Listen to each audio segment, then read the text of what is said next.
I just turned 25, and to help me determine what I want for the next 10 years of my life, I asked a few people who I admire to write letters to their younger selves to learn from them. This is how that went. Hey guys, and welcome to episode 1 of A Letter to My Younger Self. My name is Wabasha Maxine, and today I have the gorgeous Wandia with me on set, and we're basically just going to vibe, have chill conversations. She is the CEO of Vivo, and in case you live under a rock, Vivo is a retail shop for clothes. Hi, Wandia. How are you? Hi. Thank you so much for coming here today. Thank you for having me. So basically, when we were thinking about the podcast, I was explaining this to you earlier. We wanted to invite guests who would be able to tell a story other than the usual, and that's how you came in mind. So I just want to find out, when you were writing your letter, what was going through your mind? Was it something that you were like, I need my huge glass of wine, let me sit down because this is about to be a roller coaster? You know, first it was, I had to choose the age that I was going to be talking to myself at. And I chose 20.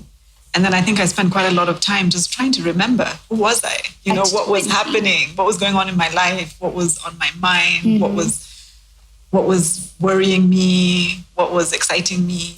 And then, so I just sat with that for a while, even before I wrote the letter, and thought, okay, now I know who you are. Yeah. And I can sort of write to you knowing who I've become and what I've learned, and sort of saying, well, here are the things I would have wanted to tell you. So you didn't even want to see the questions beforehand. Is there a particular reason why? Because I like things to flow naturally. I think, you know, if I had seen what your questions are, I would have started trying to already write out the answers in my head, and it's just easier. I'm not very good at memorizing.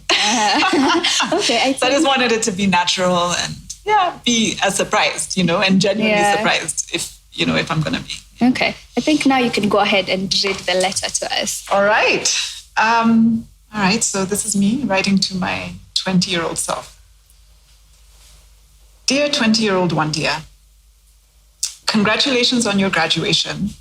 A bachelor's degree in economics is a good thing, even though I know you're unsure about what you're going to use it for. And perhaps the only reason you chose it is because it's the degree your father had. But don't be so worried. Not everyone knows exactly what they want to be or do when they grow up.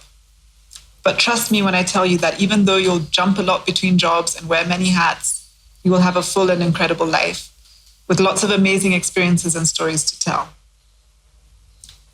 And despite your confusion about what job to look for now that you've graduated, I know the bigger weight on your mind is where you're going to live, given that your parents are separating and your mom is returning to Canada. I know that's scary for you because you aren't that close to your dad and you can't imagine living in Kenya without your mom and your brothers. So I totally understand why you made the decision to stay in Canada and to look for work there instead of immediately returning to Kenya. And how lucky for you that you had a close friend in Montreal who invited you to live with her while you got on your feet, and that you were able to find a job so quickly once you got there. Getting intimately involved with your 23-year-old boss was not necessarily the best idea, though. Yes, he was sexy and intriguing and had women falling all over him. And yes, he drove the latest BMW M3 version. But in time, you'll come to learn that none of those things really matter if other key fundamentals aren't in place.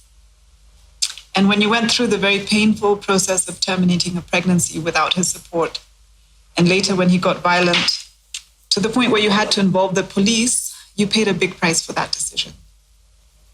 And even though you were in a country where abortion was legal and safe, and you were able to have it done in a reputable hospital, I know it is still one of the most painful things you've ever had to go through. And even though it will take you some years to get there, luckily, you'll eventually learn that a man's morals, his integrity, his honesty, compassion, and kindness are far more important than how good looking he is, how much money is in his bank account, or what car he drives. Speaking of money, though, it would have been great if you had learned earlier in life how to manage your money. With that very first job, you could have opened a savings account and started putting aside even 10% of your monthly paycheck. And slowly but surely, you'd have seen those savings grow into something you could use for real investment. But no, Instead, you blew away your whole salary every month, paying your basic bills, yes, but using the rest of it for partying, fun times, and buying very many pairs of shoes. You finally opened your first savings account at 30, but that was 10 years too late. And even at 52, you still have way too many pairs of shoes in your closet. I guess some habits are hard to break. But one thing you did invest in that early stage of your life, and even before that, was the solid relationships you formed. With the friend who took you in when you had nowhere to go.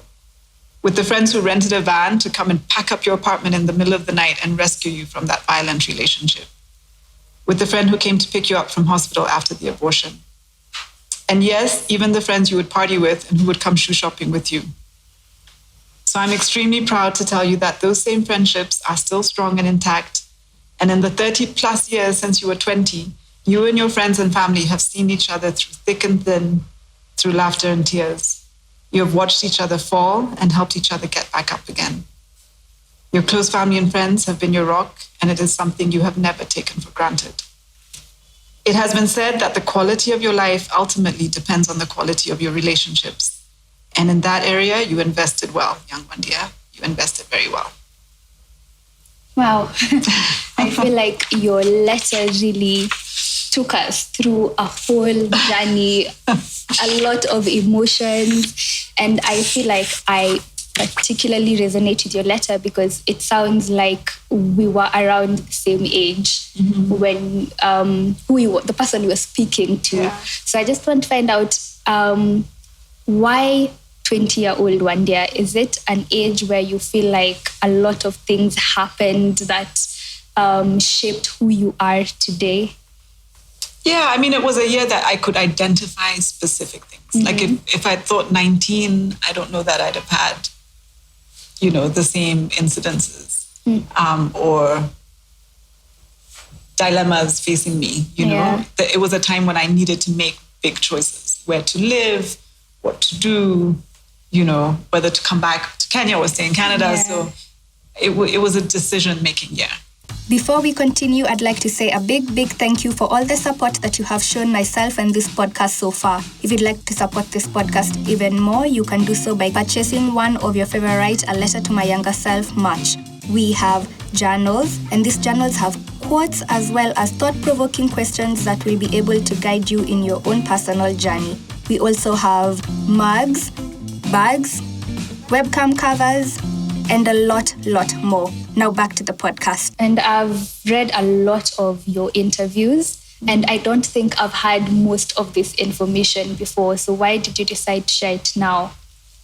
Because you asked. Because I asked. So that was the trick. It's just that no one ever asked. No, not really. I mean, people usually, if I'm interviewed these days, it's usually from the Vivo story forward, and it's very business focused. And, a few questions around having gone from employment into entrepreneurship. I mean, I get those sorts of questions. I rarely get questions about what I was like when you were a teenager or in my 20s. Yeah.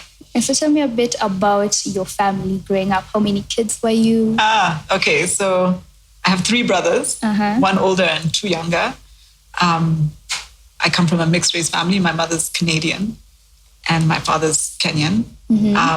They met because my father was studying in Canada. And so when they got married and moved back to Kenya, it was her first time to visit, to come to Africa.